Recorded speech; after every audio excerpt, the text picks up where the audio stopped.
मुरारी लाल की, श्री हरिशरण भैया की। चलिए हरिशरण क्या कह रहे हैं वो सुन के कह देता हूँ सुनाने से पहले कि कवित्व तो भगवान की शक्ति होती है, भैया बताते हैं। तो भगवान के बारे में तो भैया लिखते ही रहते हैं, वो पर्याप्त है। हम भगवान के बारे में क्या लिखेंगे, पर भैया अपने बारे में लिखेंगे, इसके बारे में मुझे संदेह है। तो मन में कुछ बातें आ जाती हैं तो उन्हें लिख देता हूँ।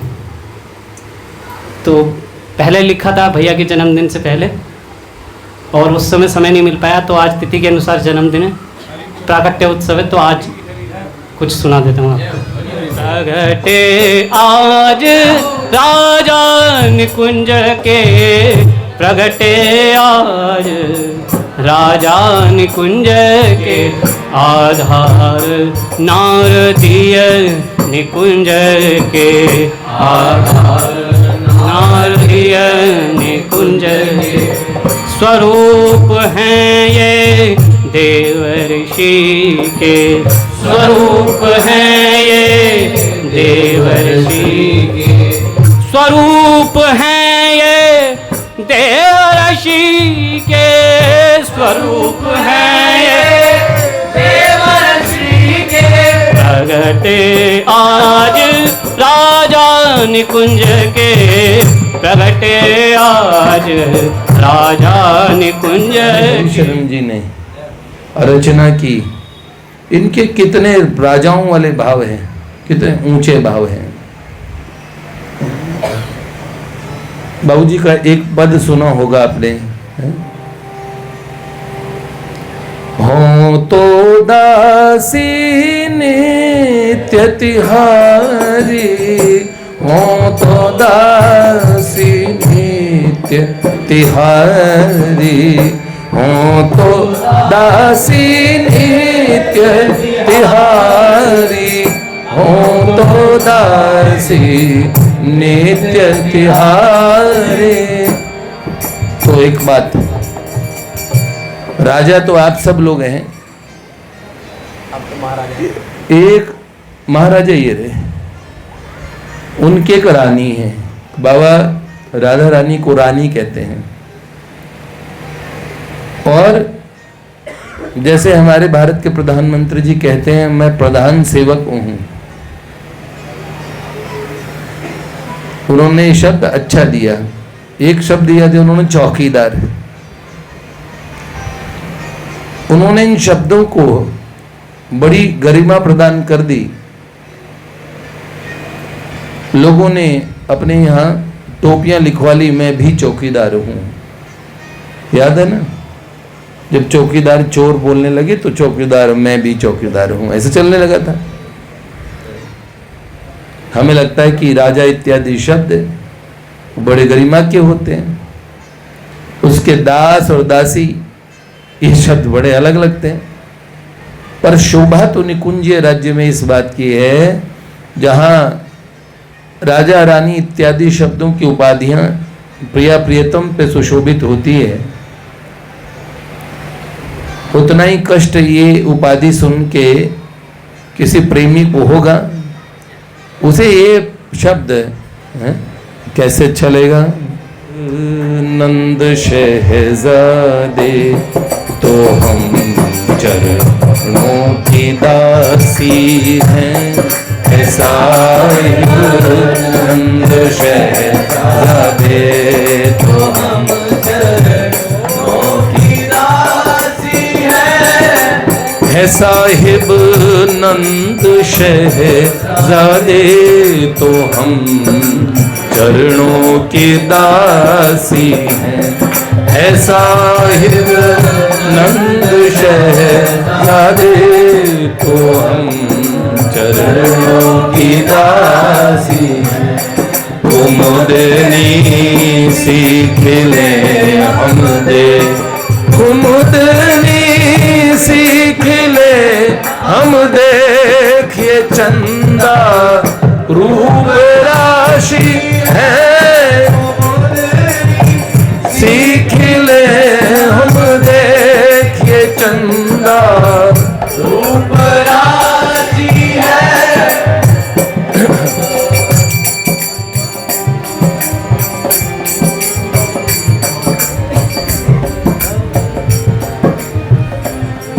भ्रमरियाँ सी रहे हम सब कमल मुख दरस प्यासी हैं।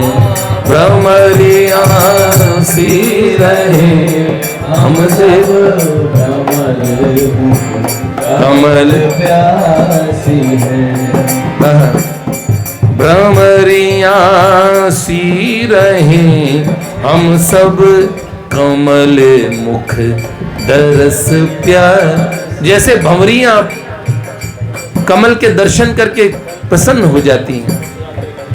अगर किसी भ्रमरी को बोलोगे कमल बनोगी, अच्छा आप में जो अच्छी पत्नियां हैं आप कहेंगे हम तो सब अच्छी पत्नियां हैं चलिए आप में से जो अच्छे पति हैं, आप कहेंगे बहनों से क्यों पूछते हो आप हमेशा, इन्हें पूछो। आप में से जो अच्छे पति हैं, आप में से कौन पति पत्नी बनना चाहेगा? अगर आपको कोई बोला आप बहुत अच्छे पति बनोगी, आप कहे हमें तो पत्नी बनना है। सुनो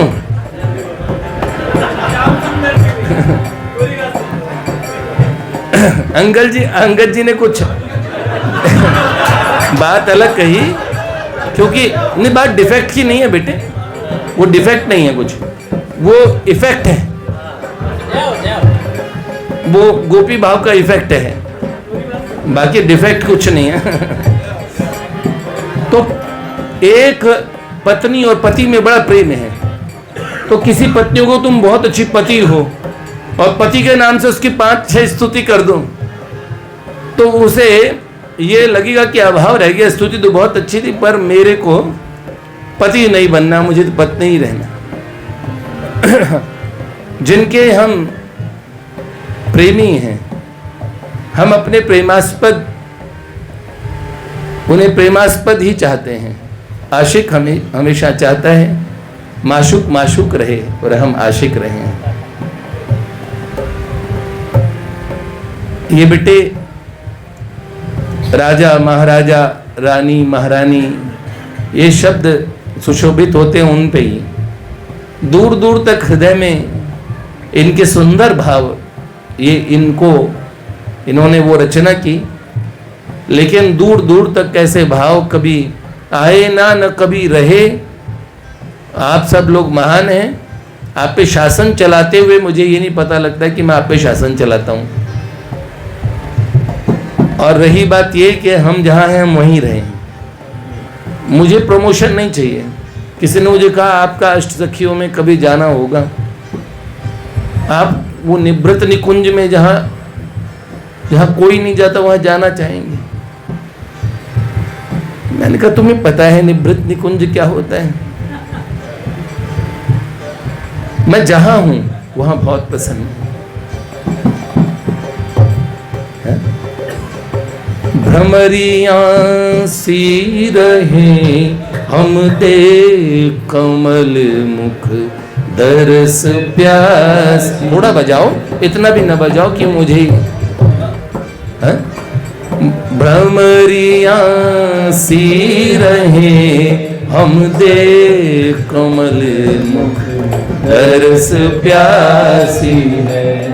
मरी भी जी उठे हम देख, मरी भी उठे हम देख, इनकी मृदुल हासी है।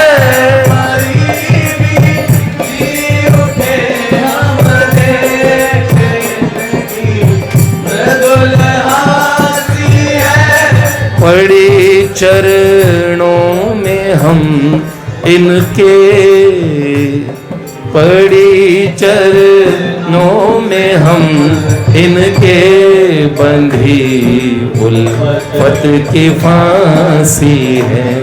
पड़ी चरणों में हम इनके, बंधी उल्फत की फांसी है। अमावस भी बने सखी संग, अमावस भी बने सखी संग, इनके पूर्णमासी है। भी बने सखी संग इनके पूर्णमासी है साहिब नंद शहर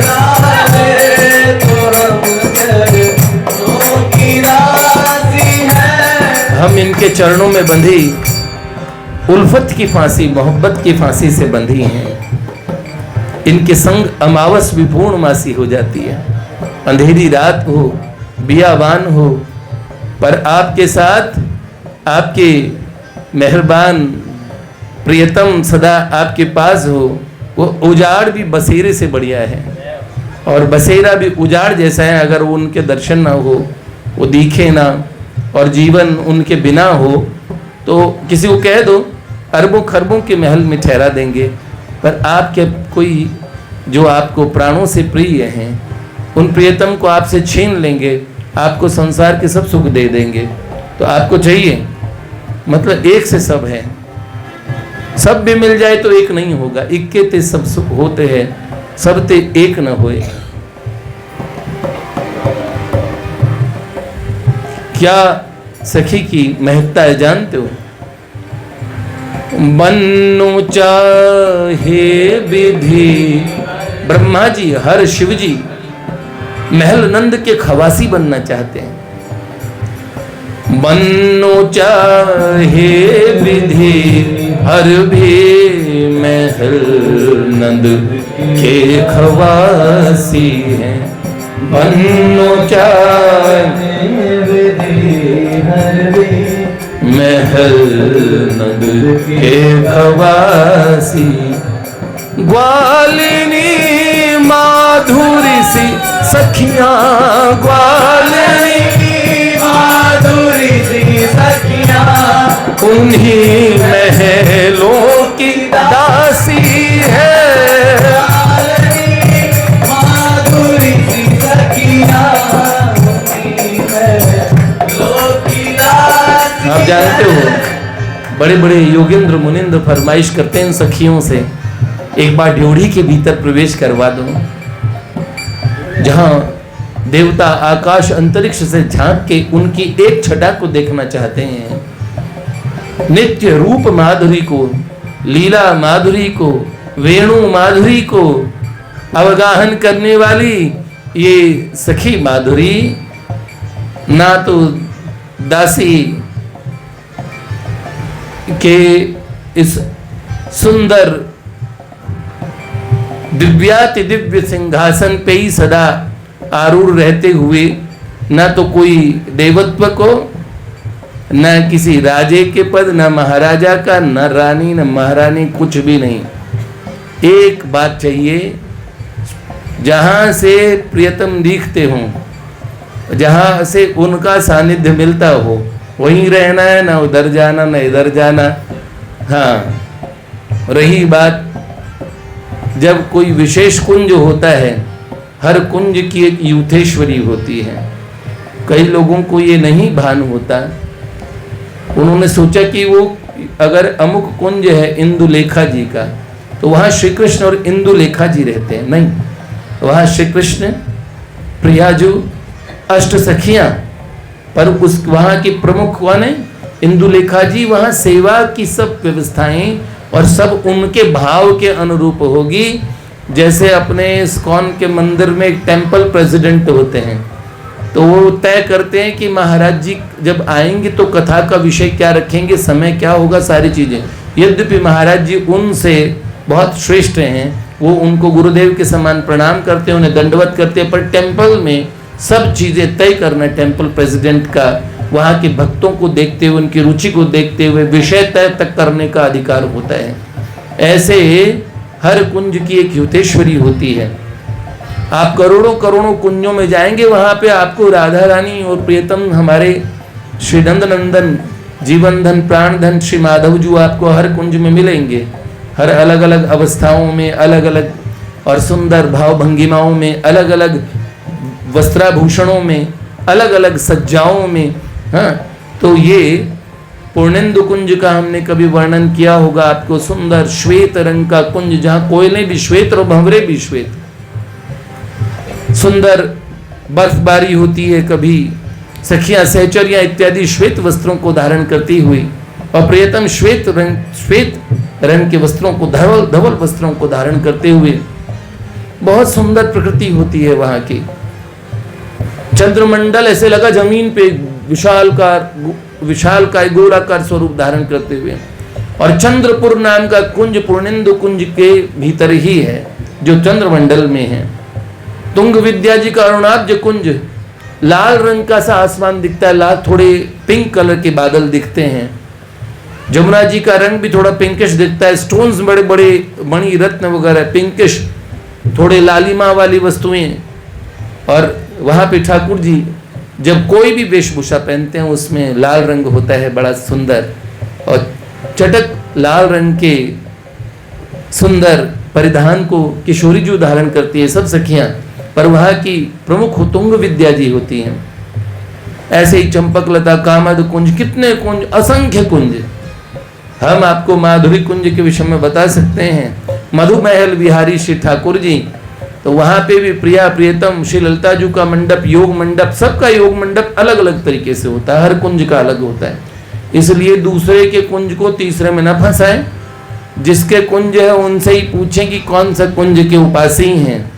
हरिदासियों के कुंज में जब नित्य बिहारी प्रभु श्री बांके बिहारी जी, जिनको आप कहते हो कुंज बिहारी जी, उनका अलग ऐश्वर्य, अलग ठाट, अलग बाट।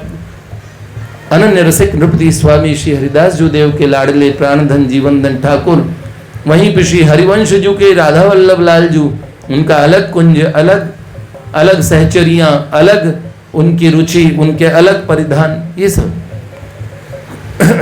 ये कुंज कुंज में अलग अलग रतिमती गति होती है। ठीक है, तो ये अपने आप में ही हम, अरे क्या बात है, क्या बात है। तो आज तो विशेष उपस्थिति, सखी आ गई कुंज से एक। हम तो माँ कहते हैं पर है तो ये सखी। अभी कौन से कुंज किए ढूंढ के इनसे पूछेंगे, आप बताना, वहीं किसी कुंज में आपसे मिलते हैं, पर बरसाने से आइए। तो भैया भावोपासना में एक बड़ी सुंदर बात होती है। आप किस कोई उपाधि प्रदान करें, ये आपका भाव है, पर आपकी उपाधि हम स्वीकार करें या न करें, ये हमारे भाव के अनुरूप होगा। उपाधि भी जो हम सहन कर सकते हैं ज्यादा से ज्यादा भैया, उससे आगे कोई कहते हैं संत है, गुरुदेव है, तद अनुरूप उनको भी भावानुसार उस फल की प्राप्ति होती है। मैं इसलिए कहता नहीं। एक महापुरुष ने मुझे बहुत अच्छी बात बोली थी। उन्होंने कहा भैया ऐसा वो मानते हैं, वो मानेंगे ही। पहले मैं बहुत खंडन कर देता कि ये रहने दो, अब मैं नहीं मना करता, कुछ नहीं बोलता, ना मैं इसका प्रचार करता, ना मैं इसका निषेध करता। किंतु मुझे लगता है कि एक अवलंबन, इस सुंदर हमारी निकुंज उपासना में अवलंबन चाहिए ही होता है। एक सखी सहचरी, एक भाव उपासना, एक गुरुदेव, जो गुरुदेव का अनुगत्य आप कर रहे हैं। बहुत बार ऐसा होता है, रामानुजी महात्माओं ने निम्बार्की महात्मा के अनुगत्य ग्रहण कर लिया, तो उनके अनुगत्य में भजन किया, तो दीक्षा रामानुजी थी, पर अनुगत्य वैसा होने से उनकी गतिमति कुंजों में उन महापुरुष के अनुरूप हुई। ये कोई मशीन का प्रोसेस नहीं है कि आपने इसी तरीके से ऐसे ही, आपकी भाव राशि, आपकी भावधारा हृदय से किधर जा रही है, ये तय करती है कि आप किधर जाएंगे। अगर आप ये कहें कि आपने छाप, तिलक इत्यादि ये बाहरी वेशभूषा के लिए एक आवश्यक चिन्ह आपको गुरु परंपरा से मिले हैं, पर भावधारा का जो पूरा प्रकाश होता है वो हृदयस्थ उपासना को बढ़ाने से होता है। बेटा जितने भी चिन्ह हैं, वो चिन्ह जितने भीतरी जगत की तरफ जब जाएंगे तो भीतरी चिन्ह प्रकट होंगे, कुछ वो आपको बताएंगे कि आपकी गति किस तरफ जा रही है। आपकी कांत भाव उपासना है कि आप वात्सल्य भाव के हैं, आपकी सख्य उपासना है कि आप क्या। वस्तुतः ये बड़ा गूढ़ विषय है, इसे सोचा जाता है। तो इसमें ये तो होता है, मार्गदर्शन की जरूरत होती है। तो फिर ऐसा कहते भी गुरु रूपा सखी, गुरु रूपा सखा, उस अंतर राज्य में भी ये वस्तु होती है उधर जाने के लिए। लेकिन ठीक है, उपाधि वहां तक ग्रहण की जा सकती है, कितनी उपाधि, जहां तक हमें सहन हो। फिर ये जो इतनी बड़ी उपाधियां ये हमें सहन नहीं होती है। और आपका बहुत बहुत आभार, आप मुझे आशीर्वाद दीजिए।